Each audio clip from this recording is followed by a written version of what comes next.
రీసెంట్‌గా ఢిల్లీలో జామియత్ ఉలేమా ఈ హింద్ నిర్వహించిన సంవిధాన్ బచావో సమ్మేళనంలో టీడీపీ నేత నవాబ్ జాన్ మాట్లాడుతూ, కేంద్ర ప్రభుత్వం వక్ఫ్ బిల్లును ప్రవేశపెట్టడానికి నిరంతరం ప్రయత్నిస్తోంది. ఆ ప్రయత్నాన్ని అడ్డుకోవడానికి మనం అందరం కలిసికట్టుగా ముందుకు వెళ్లాలి. మన ఆంధ్రప్రదేశ్ ముఖ్యమంత్రి శ్రీ నారా చంద్రబాబు నాయుడు గారు లౌకిక దృక్పథంతో ఉన్నారు. హిందువులు మరియు ముస్లింలు శరీరానికి రెండు కళ్ళు లాంటి వారు. ఒక కన్నుకు నష్టం వస్తే శరీరం మొత్తం దాని ప్రభావం అనుభవిస్తుంది. నేను దీన్ని సహించలేను అని చంద్రబాబు నాయుడు గారు చెప్పారు. ముస్లింలకు హాని కలిగించే బిల్లును చంద్రబాబు నాయుడు గారు ఎట్టి పరిస్థితుల్లోనూ అనుమతించరు అని ఈ సందర్భంగా నవాబ్ జాన్ గారు చెప్పారు. आज वक्फ जो बिल लाने के जो सेंट्रल हुकूमत कोशिश करती है, वो कोशिश को नाकामयाबी के लिए हम सब लोग एकता से आगे बढ़ना है।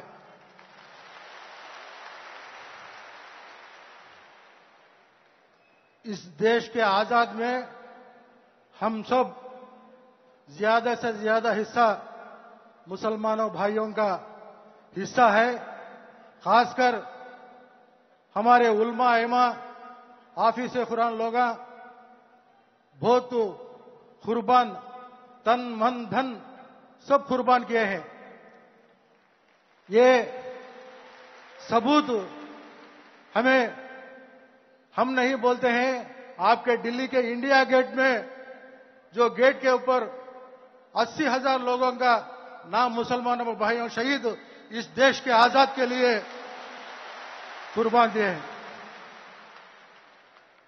हम किसी बात का भी बर्दाश्त करते हैं, लेकिन हमारा ये शरीर देह टुकड़े है तो भी हमें बर्दाश्त करेंगे, लेकिन ये देश के एकता को कोई भी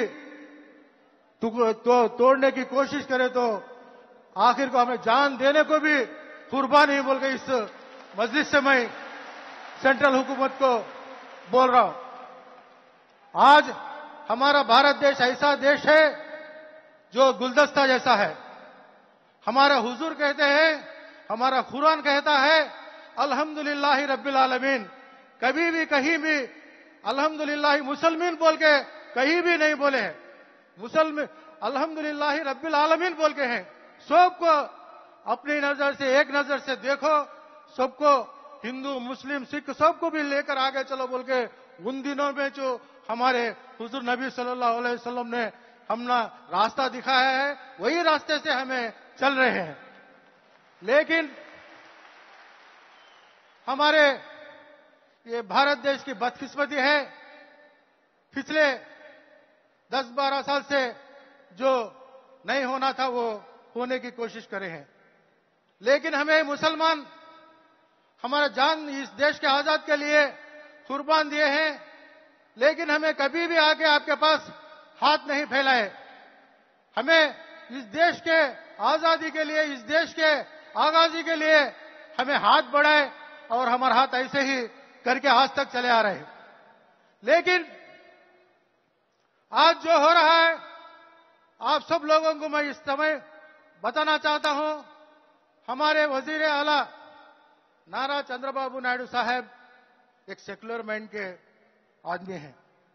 उसका मिसाल बोलता हूं मैं, उन्होंने कभी स्टेज में हंदे एक ही बात बोलते, हिंदू मुसलमान मुझे दोनों आंखें के बराबर है। एक आंखी को मान लगा तो पूरा जिस्म को तकलीफ होता, मैं बर्दाश्त नहीं करता हूं। दोनों को एक ही नजर से देख के मैं आगे ले जाने में काम करता हूं बोल को हर प्लेटफॉर्म में भी हमारे वजीर आला नारा चंद्रबाबू नायडू साहब बोलते आ रहे हैं, करते भी आ रहे हैं।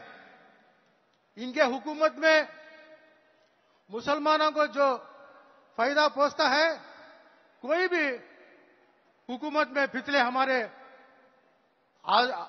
आजादी आने के समय के बाद जो हमारे आंध्र प्रदेश में मुसलमानों को फायदा पहुंच रहा है, मैं 1-2-3 मिसाल बोलता हूं। उन्होंने पूरे भारत देश में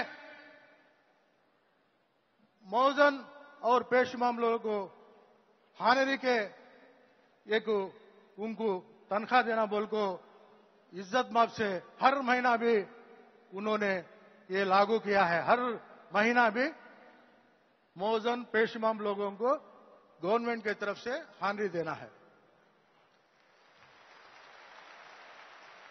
भारत देश में पहले लागू करे सो कौन बोले तो चंद्रबाबू नायडू साहब।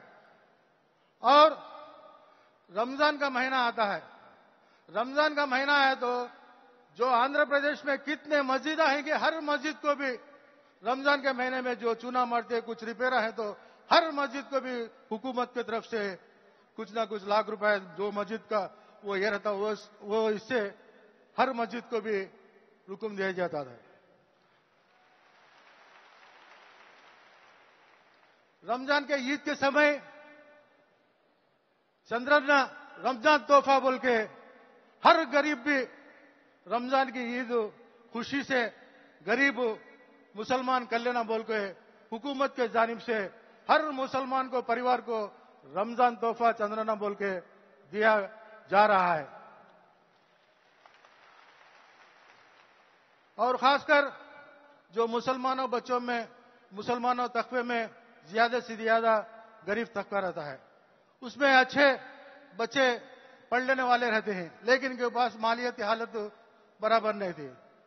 ऐसे लोगों को जो गल्फ कंट्रीज में जाकर जो मेरिट बच्चे रहते उनके पास ताकत नहीं तो भी हर साल भी 15 लाख रुपए ऐसे बच्चों को हौसला बढ़ाने के लिए हुकूमत के मुसलमानों के लिए सिर्फ मुसलमानों के लिए विदेशी विद्या बोल के हर स्टूडेंट को 15 लाख रुपए दिया जा रहा है। और हमारे यूनाइटेड स्टेट में जब था आंध्र प्रदेश तेलंगाना मिलकर एक हैदराबाद में ऐसा हज हौज बनाए पूरे भारत देश में एक नमूना का जैसा था।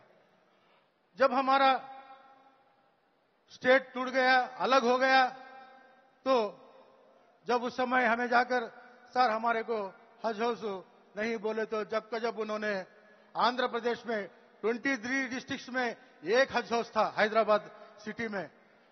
अलग होने के बाद विजयवाड़ा में एक हज हौज और हमारे कड़पा में एक हज हौज 30 करोड़ रुपए से कड़पा में बने और 80 करोड़ रुपए से विजयवाड़ा में हज हौज काम हो रहा है।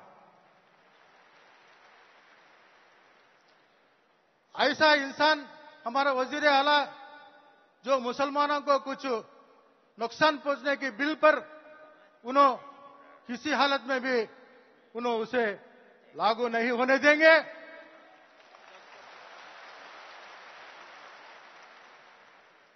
आज ये अमेंड बिल कमेटी भी आज आगाज हुई तो हमारे वजीर आला चंद्रबाबू नायडू का उनका सोच है, इसमें सोचिए राय मशवरा लो, ये कमेटी डाल के और इसे क्या है पूरे देश में फिरकर सर्वे कर लोगों की राय मशवरा लेकर उसके बाद बात करेंगे बोल के फिलहाल उन्होंने कमेटी के नाम से रोक दिया है।